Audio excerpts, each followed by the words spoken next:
Welcome back, everyone, to another episode of Wide Open with Ashlyn Harris. I am so excited to introduce our guest today. Lauren Chan, welcome to the show. Thank you so much for having me. I'm about to be wide open. I never thought I'd get to say that to you, but here we are. Here we are, baby. We're just going. And for those of you who don't know Lauren, she's not only an entrepreneur, but she is an unbelievable model. And you fight for so much like inclusion in fashion, which I just love women who are pushing the boundaries of being the first. And I'm so grateful for the work that you're doing. And you're the first like solo cover queer LGBTQ plus woman on the freaking cover of Sports Illustrated. Like, I'm hello? so excited.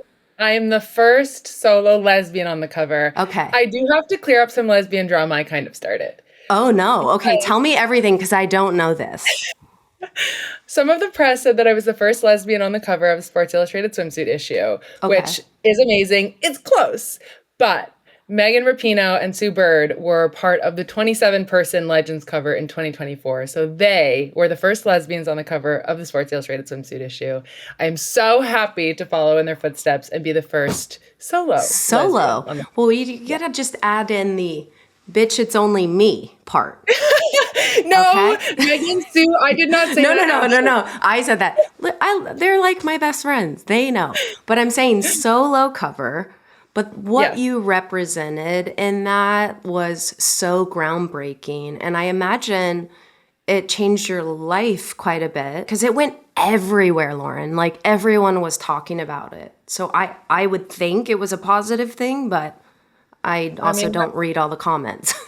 I wish I didn't read all the comments. I need to learn a lesson from you. I'm a little bit new to this, but I think that my life really changed when I became a rookie in 2023, which is one of their regular models, because when I did that, I also came out publicly. I wrote an essay for Sports Illustrated. And I mean, talk about a life change. I had systems crumbling that were personal, identity, relationship, work, public figurdom, whatever. You want to, suggest it probably changed in my life. And then I think in the past 2 years, what's really happened is I've come into myself. I know myself more. I can stand 10 toes down on what I'm saying a little harder. And I think that this is the perfect time to have gotten the opportunity to have, like you're saying, the bigger platform of the cover. It also goes hand in hand with, as I'm sure you experienced too, these internet keyboard warrior trolls, whatever you want to call them. I actually was able to write an essay for the issue this year because one of those trolls really got my goat because they commented on one of my swimsuit pictures and said, "Ugh, this makes zero sense. Who are we even doing this for anymore? Women?" And he was genuinely befuddled that Sports Illustrated swimsuit was not just objectifying women for the male gaze. And so, like I said, I've learned to kind of speak my mind over the past few years, and I went in pretty hard on him, which turned into an essay and the cover. So I like to make an example of a troll. I like to fight back. I'm really confident in who I am, and if it behooves me and the community that sees themselves represented in me, I'm always going to eat up a man on the internet. I live for that. I wonder, because what a lot of people don't know about you is you grew up playing sports in Canada. And like, as a retired professional athlete, there's so much that sport taught me in terms of how I show up in a world that feels pretty fucking cruel, I'll be honest. Like, it's hard out there now. And I wonder if being raised and playing sports and playing basketball and really being coachable and working hard, and people have a lot of opinions. Like, did you bring that into the picture to really just like own who you are? Well, first of all, it's like such an honor to have you call that out in me because, I mean, talk about a goat. I think that what we learn in sports becomes part of our personality. It's not even like I call on it, and I'm sure you're the same way. It's not like you have to like bring that side out of you. It's who you are in Mm-hmm. so many ways. It's teamwork, it's coachability, it's greater good, it's getting up when you lose, it's working your ass off when no one's watching. It's all of the things that make an athlete a great athlete, that make me, I hope, a good leader and representative and Mm-hmm. and person, really. Yeah, I mean and it's something, and I'm sure you know this, which if people don't know this, one in every two young girls are dropping out of sports by the age of 14 because of body confidence issues. Mhm. And like, that's a really troublesome number for me. One in every two young girls. Like, sport gave me so much purpose and strength and belonging. And I Mhm. could express myself in a way that felt really important to my development. And to think now that one in every two little girls are just being like, my body's changing and I can't do this and I don't feel comfortable going to swim class and putting a bathing suit on, and oh my God, I'm running and I'm hitting puberty and my breasts are getting bigger and I'm self-conscious. Like, all of these things are really happening in real time, and the media has an obligation to do something about it, because what we show them in terms of beauty really affects whether they continue to show up and play these sports. And I think you and Alona are really doing such a brave thing, that's saying like, we're okay. Like, my body is beautiful and it looks like this and it serves an insane reason and purpose. And I don't feel bad about it, and neither should you. I think that in my former life as a fashion editor and then plus size business founder, I really was focused on that with regard to the workplace. And Yeah. so it makes sense that you're focused on it via sports. I was, in the corporate publishing world, and so was thinking about it in the workplace. And there it holds up promotions, pay, it makes the gap worse, especially when you compound that with the fact that people who are not white generally have Mm. larger bodies, et cetera, et cetera. And I think the point perhaps of that is that no matter which part of a woman's life you look at, if we subscribe to this bullshit beauty ideal and let it stop us from doing what we want to do or what we can achieve, then we're doing ourselves a huge disservice, and Mm. we're buying into this system that was made up to keep us down. And so I always try to use my voice to say, whoa, stop it. That is fake. It's made up. It's literally put there so that you cannot have the life that you want. And I Mm. don't any woman should believe in that, no matter how old they are or what it is that they're trying to do. I remember feeling so much shame. You know, I played for the US team, and every inch, every small percentage mattered to be great. And I just remember doing all the body composition test, and I would always like read into my BMIs, and I would like look and I'd be like, fuck, I just don't look like a lot of like a Tobin Heath or, a Megan Rapinoe. And it's like, it's really hard. It was like the worst part of everything for me is that yearly test where we would get our body, like, and everything was scanned, and I was like, fuck, here we go again. It would really pick me apart for like a while, and I was obsessive about it. The theme is vulnerability. And so Mm. to have me sitting here and everyone listening sitting here and hearing Ashlyn Harris say that, yeah, this got to me. I'm a fucking champion of everything you can win.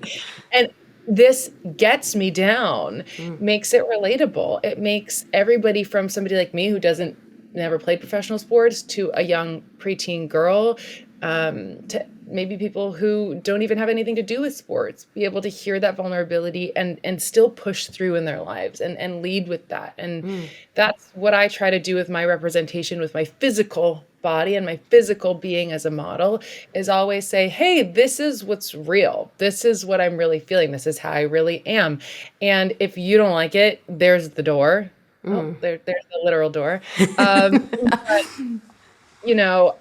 I always want to be creating community and being in space and having conversations around that kind of subject around vulnerability and reality and progress and breaking down the beauty ideal and having women feel more powerful than the world wants them to. I'm really curious of where this pivot came in terms of you played sports, you played basketball. I read that you had a really bad medical incident where you were in the hospital for a month, and did you have to put sports behind you, and that started the fashion and modeling? Like, tell me what happened. Yeah, so I played basketball my whole life. Twist, being really good at basketball makes you a really good lesbian. That's And so so, good. I mean, the evidence is there, It's you know what I mean? there. It's It's there. there. It's there. And I was playing on a scholarship at my university in Canada. And then after my first year, my appendix ruptured. And because they kind of didn't know what was going on, the surgery was, I mean, like really invasive emergency, not laparoscopic or Wow. cleanly done. And so Yeah.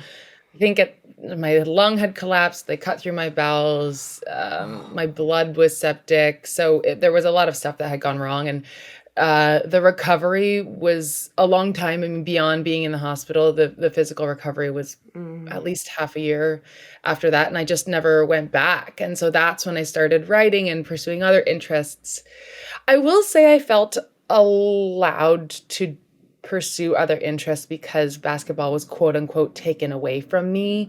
I wonder what you're like, but for me and for a lot of like the athletes that I was around at the time, we could kind of do anything we were told to until the end of the earth. And so I don't know whether I would have quit. I have, teammates from my Ontario team and state teams and whatever that have gone to the WNBA. And so maybe I would have tried to do that and just never done anything else. it's true. When they say one door closes, another door opens. Most people who aren't, top tier athletes in the world fall off a cliff when it comes to sports after high school or college, like me. And you go from having this place to be physically competitive and in a team and working with authority and battling and pushing your body to like going into a corporate job. And it's a hard transition. I mean,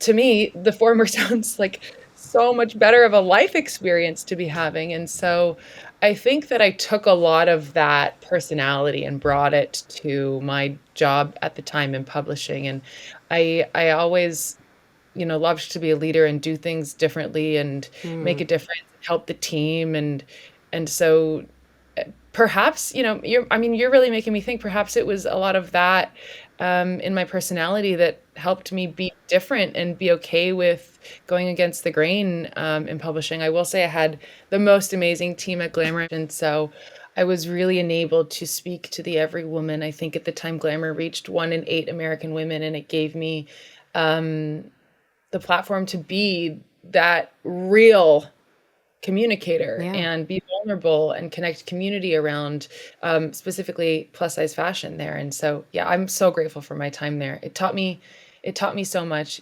namely that leading with vulnerability is actually a great career move. Yeah. And that's beautiful. And I do think in sport, you're so often taught to like do what's best for the team, and you have this tunnel vision, and it doesn't allow you to expand and take risk in a way, because everything is so structured, right? It's like, this is the game plan, and this is what you're doing, and these are your teammates, and every week your role might change. And now that I don't have to fall in line and order, it's such a beautiful process of letting go, Yeah, where that's so it's interesting. and I do think it's such a beautiful thing. And I got that way later in life. And it's Hmm. like you almost are in this blurred vision, and you shake and everything becomes so clear. Woo! You need a new job as a therapist. Well, Woo, that just sent me. I was like, stay I know, focused. I Stay know, but focused. like we've both been through it, right? We Yeah, went through yeah, divorce, yeah. and we've gone through such heartache. And I'm curious, like, how did you come to know? How did you like go on this exploration of like who you really are and finding out your sexuality, because it was later in life. And I talk to Sophia all the time about this, and it's like, wow, there was so many signs, but it was Mhm. almost like I don't know if I had the space and bravery to just like follow my gut and my intuition. And I'm curious, I've been kind of gay all my life. I don't know what it's like to change that later in life. And I'm curious of how that becoming happened with you. Ugh, you're gonna make me cry. I think Sophia and I should talk about this. I mean, talk about crying. It would be so cathartic. Yeah. But I think that I could have gone my whole life doing what I was supposed to because I'm good at it. Like I'm Yeah. good at what I it's like a snake eating its tail. I kind of only do things that I know I'll be good at, but then I am really good at the things that I do and I just keep doing that because it's checking the boxes. Yep. Dream job by then, married by then, started a Mm-hmm. company by then, sold a company by then. Um, and I probably would have kept doing that because I thought I was getting enough out of it for me. And then COVID hit, and Oh, yeah. everything that I oriented my life around got taken away. And so once I kind of saved my business, that took about a year to just, I mean, I remember applying for furlough and all this stuff. Anyhow, not to go back there PTSD wise, but after that, there was not much going on. I couldn't go to an office. I couldn't go to events. I couldn't start a community thing. I, was at home by myself and I really dove into therapy. Mm. And I think that's where I really learned that the systems you believe in and subscribe to are made up. And I don't mean to say that in like a funny way or a dramatic way. They are. Mm-hmm. And I think Mm-hmm. that in the past 2 years, queer people have really taught me that you can choose how you want your life to look. Mm-hmm. Full stop. And I also think I realized that I never ever learned how to know myself. Mm. I never slowed down. I never sat with my thoughts. I never considered what my life would look like if no one else ever told me to do anything. Um, and then I was on Women Loving Women TikTok, and it was like, bitch, you're gay. And I would be like, and scroll, and it'd be like, nope, you're going to watch this. And it was a slow burn. It took at least a year to come out to myself and my partner at the time, my ex-husband, and then another year to kind of really be, I guess, what I present to the world now. And so, yeah, I was 32, went through divorce. It was so sad and so Oh, hard. yeah. I believe a lot in speaking about it because I don't believe in the stigma of divorce. I, again, think that, you know, forcing women to be stuck in marriages and not choose themselves, whether they have children or not, perhaps especially if they do, in order to Mm-hmm. set a good example. Mm-hmm. I just don't believe in sticking to those old tropes. I mean, Mm-hmm. it's archaic at this point, and everybody I know that is divorced is happier, healthier, chose something Mm. for themselves. Built a life that they built from a time in their life when they knew themselves better, Yeah. had more money, had more success and access, was filling less of a void, what have you. It's beautiful though, and you can see it. Like you're so radiant, and I've seen pictures of you and your partner, and it's just you move differently when you choose yourself, when you choose joy, and you are brave enough to say the hard things. It's like it's really liberating, and you can see it. And I think it's really beautiful. I haven't met your partner, but I've heard nothing but fantastic Oh, things. Haley's the best. And was this your first like experience with women? Oh Yeah. my God, I'm obsessed. You and No. Sophia really need to like hang I out and say know. all of the things. I know. Well, I had mentioned to you I saw her a few times during Pride, and one of the things was her dinner, and so everyone was kind of, having a moment with her. But at the bar, I was like, our stories are really similar, and I just want to say thank you for putting it out there because it really helps. It really, really helps to know that you're not alone. But yeah, Haley's the best. I mean, she was the salve that soothed everything about starting Mm, over. She brings like joy and hilarity and love and connection to every single moment of every single day. I love that. And I often sit around and think like, wow, this was really hard fought, but it was worth Every bit every of it. second. Mm-hmm. And now I take the little things for granted, and I'll have to go, wow, I used to not be able to.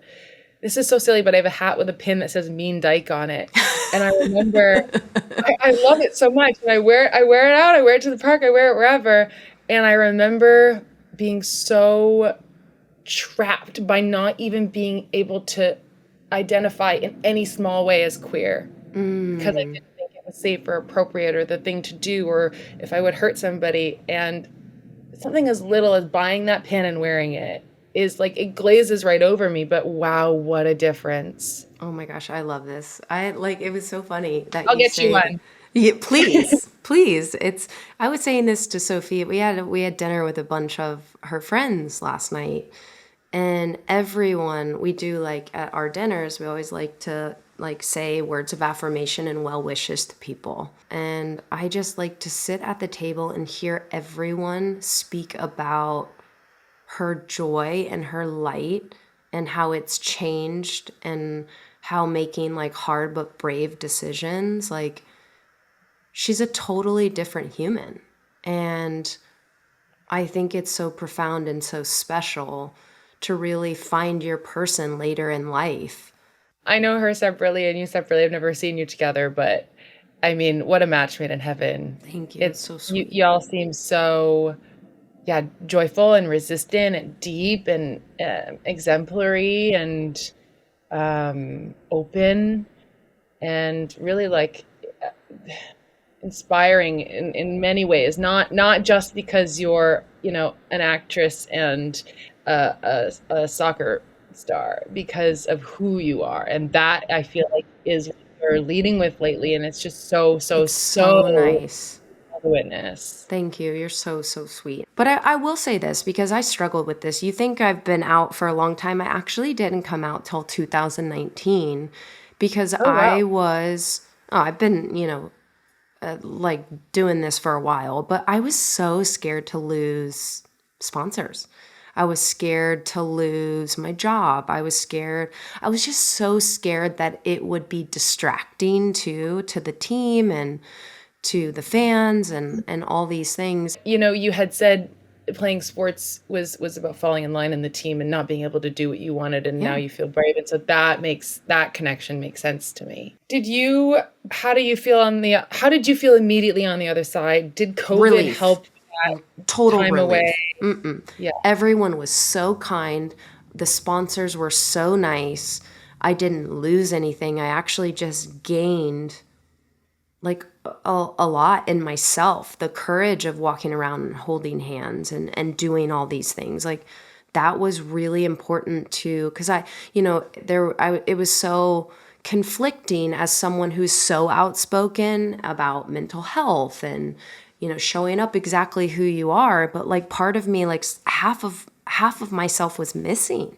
But I am curious, when you finally wrote what you wrote to come out in Sports Illustrated, how did people receive that from you?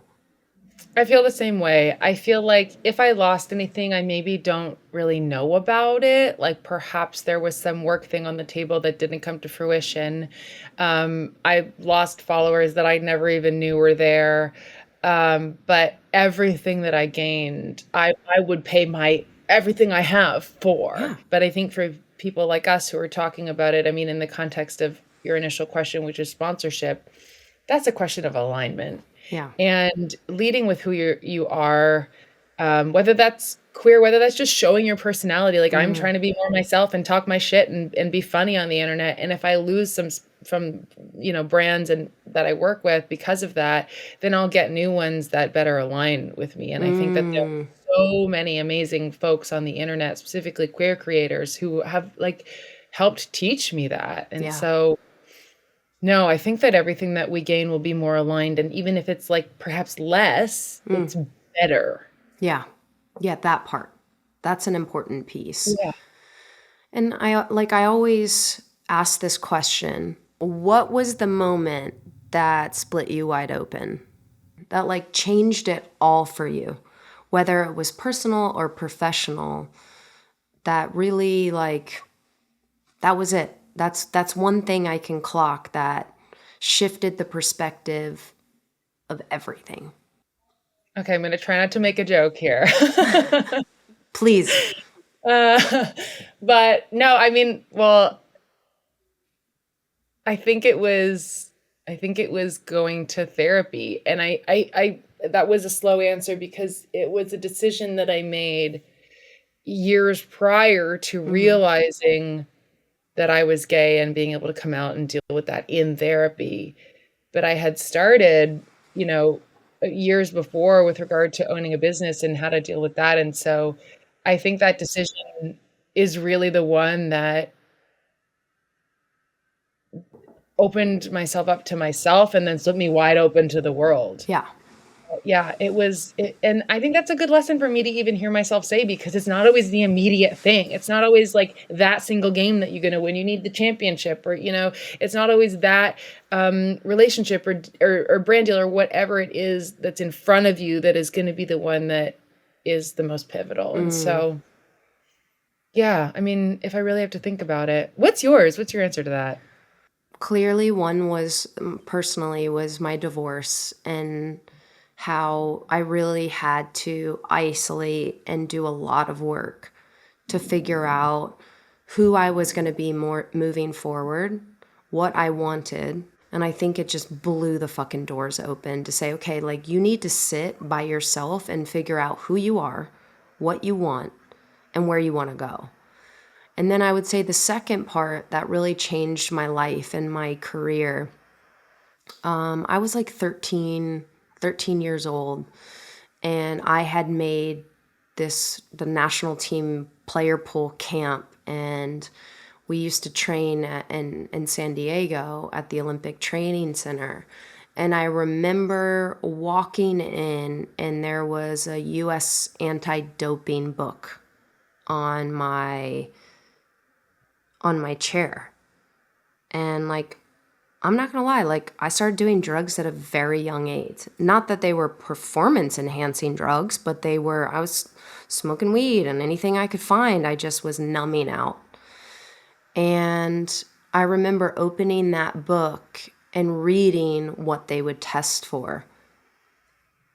And sport was supposed to be my way out for a better life. And I remember just sitting there so fucking scared that I just blew it before it started. And I had a choice in that moment to fuck around with really bad people that were only going to make me worse and steal my light and my dreams. And I was like, what am I doing? Like, I really need to reflect and figure out, like, is this worth it?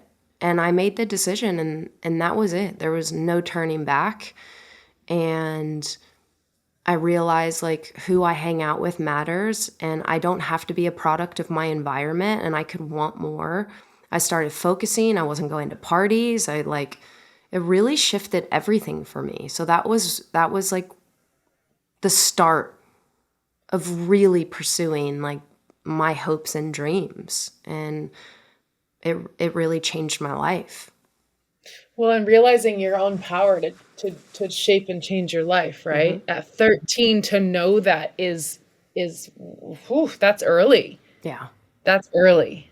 It's insane. And yeah, I sure did. 15, I played in my first Youth World Cup and played with the national team, committed, verbally committed at 14 to the University of North Carolina. Like, it just, I was on this pursuit of excellence, and nothing was going to get in my way.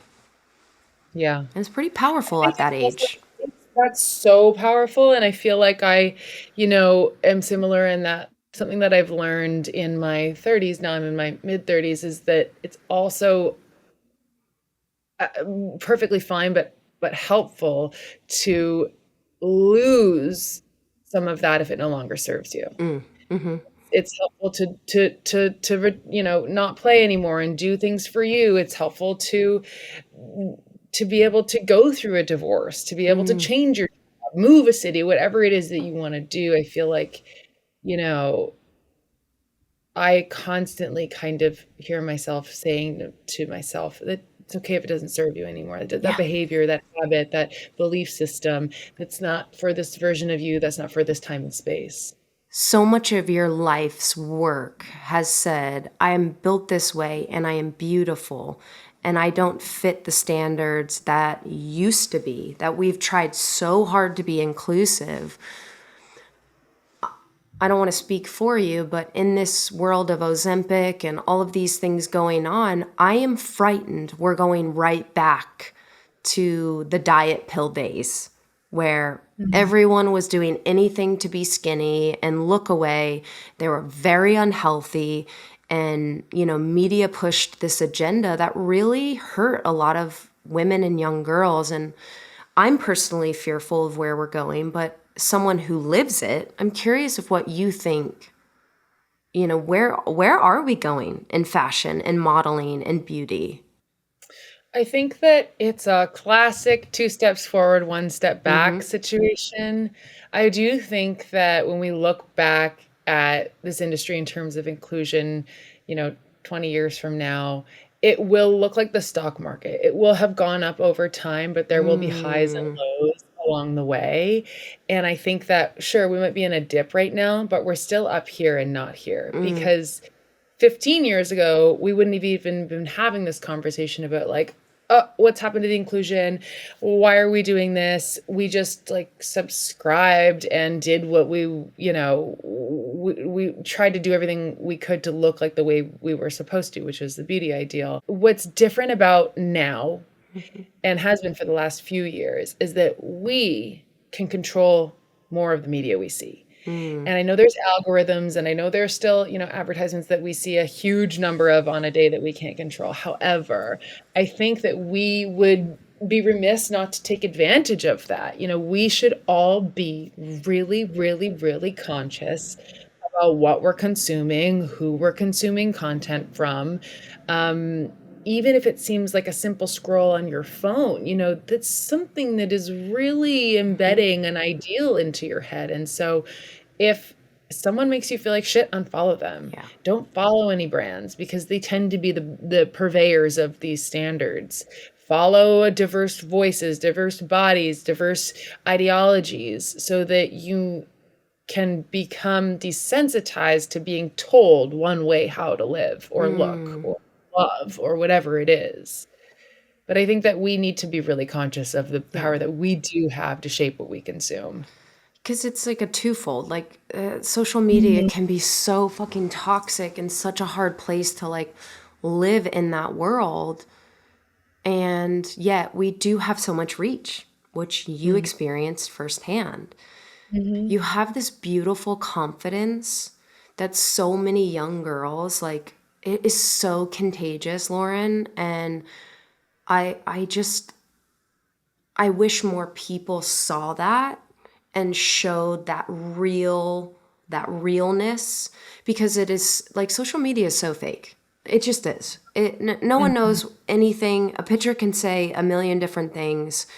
And I think you've really figured out the loophole to really move the needle in a way that is important for young girls to see. Do you feel that sense of obligation now to show up and really speak truth and this undeniable confidence every single day through your platform? Or are you just kind of like, you know what, this is me. You either fucking subscribe to it or you don't, keep it pushing. I mean, both are great. Both are Yeah, great. sometimes it's some days it's one, some days it's the other. But I will say I hate social media. And so if this wasn't my job and I wasn't finding purpose in the representation that I provide, I would not be using it. And so, Mm, yes, I'm very conscious about it.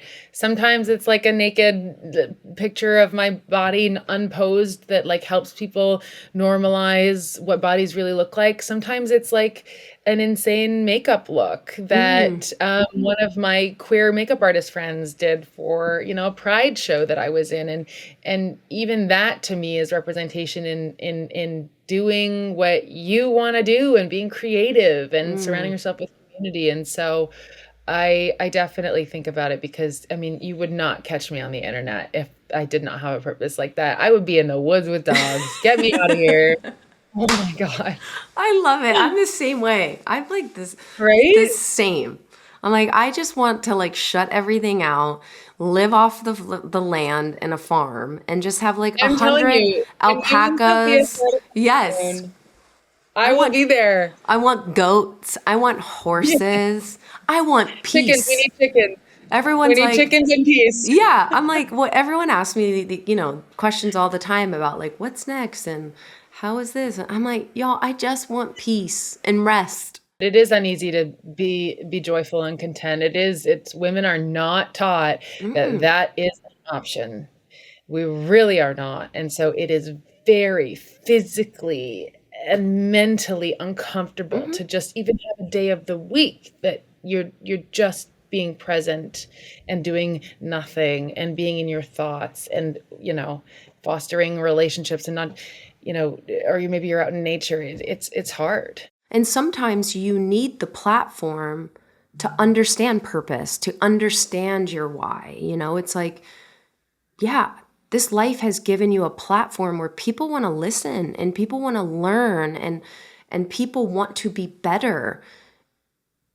And you just did it because you loved it, but you don't realize by doing what you love like this now has such a bigger purpose and a bigger meaning. And I think it's so profound. I think it's so special, and not a lot of people in life get to unlock that access. And you've done it so beautifully. And I want to say thank you because Oh, you've thank you. you've really changed the landscape for a lot of young girls who carry so much shame because of what media tells them the way they should look. And you disrupted that. And like, it's not small. It's like, it's so big and it's so pure and it's so beautiful. And I'm so grateful. And Lauren, I just have to tell you that, like, it's really special. And I don't even know you well, but I want to support you and I want to be in your ecosystem because you make people better by showing them exactly who you are. Thanks. That means the world. Right back at you, obviously. I mean, I'm just so floored. And yeah, I guess I want to make sure that everything that I do teaches women that you can live however you want to live. Whether that has to do with your appearance or identity or what you do for work, the space you take up, do it the way that you want to. You'll find the community that you're meant to find, and you will feel like you're living your life. I love that. And last question, because it totally matters. What WNBA team do you support? Because I need to know. Okay, you know what we should do? The four of us should go to a Liberty game Done. before the season's out. Done. Liberty PR, get us courtside. Let's Let's do it. go. Okay, double Uh, date. I have Double season date. tickets to the Liberty. Perfect. They are my team too. Like, I am Yeah. obsessed with everything Ellie. My children, Ellie is a a star. fucking star. Literally, my kids, all they talk about is, when are we going to see Ellie? I bring them to the Oh, game last week. We have to leave. Full hysterical meltdown that Ellie couldn't come and have a sleepover. I had to, oh, like, I mean, people were like, "Oh, what is that mom doing to that poor little child?" I'm like, "Honey, there are a lot of strings I can pull. This is not one of them. Mom can't and bring Ellie Ellie has home." called. So You're gonna have to get maybe you can find a Ellie so costume. now for the next birthday, I'm gonna have Yeah. to like borrow that Yes. costume and be That's like, iconic. We're doing our bachelorette party at the Liberty Mercury game in a suite at the end of the month. So "Oh my kind of gosh, like an Ellie private call, I guess. I don't know. But that the is Tempo in amazing." Toronto is starting a team. So I'm You're gonna gonna get be pulled in two torn, different directions here. I'm gonna be torn. but We for got Serena now, Williams as a part oh, owner. I know. It's going to be It's great. gonna But be for now, amazing. we're Liberty girls, and I'm going to take Yeah. you up on that. We're going to have a double date, and it's going to be so much fun, and I can't wait. So thank you so much, Lauren, for coming on the Thank you. show, for being who you are. You're absolutely wonderful. You're fantastic. You're magic, and everyone always says that about you. So I'm glad I got to see it in person. And Likewise. until next time, honey, thanks for coming on Wide Open. Thanks for having me. Bye, everyone. See you next week.